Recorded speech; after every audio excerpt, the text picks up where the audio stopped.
Hello friends, তো যারা Punjab national bank কিংবা স্টেট ব্যাংক টাকা সিডিএম করতে আসো কিন্তু জানো না যে এটিএম কিংবা ডেবিট কার্ড ছাড়া কিভাবে সিডিএম করতে হবে, তাদেরকে আজকে আমি পাঞ্জাব ন্যাশনাল ব্যাংকের এটিএম এ এসে দেখাচ্ছি। তো দেখাও।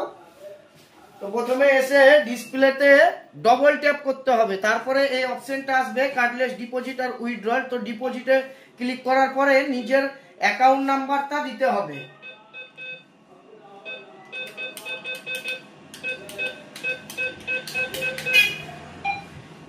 তো দুবার দিতে হবে। তারপরে তোমার অ্যাকাউন্টের যে নাম আছে, অ্যাকাউন্ট হোল্ডার নেম আর অ্যাকাউন্ট নাম্বার চলে আসবে। তারপরে কনফার্ম করতে হবে। তো কনফার্ম করার পরে অটোমেটিক এই ঢাকনাটা খুলে যাবে। তো ঢাকনা খোলার পরে তোমাদেরকে এখানে টাকাটা দিতে হবে। আর টাকাটা দিতে হবে এরকম যত্নভাবে, যেন টাকাটায় কোনো কুচকা লেগে না থাকে, তাহলে মেশিনে আটকে যাবে। তো দেওয়ার পরে এখানে প্রসিড অ্যান্ড কনফার্ম করতে হবে। তো কনফার্ম করার পরে অটোমেটিক টাকাটা গুনে নিবে। এবার গুনে নেওয়ার পরে যেটা রিজেক্ট নোট সেটা তোমাকে রিটার্ন দিবে, সেটা আমি দেখাচ্ছি।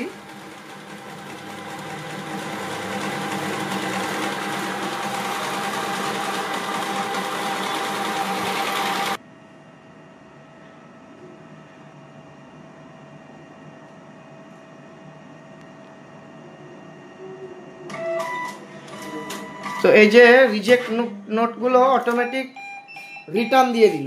তো আমার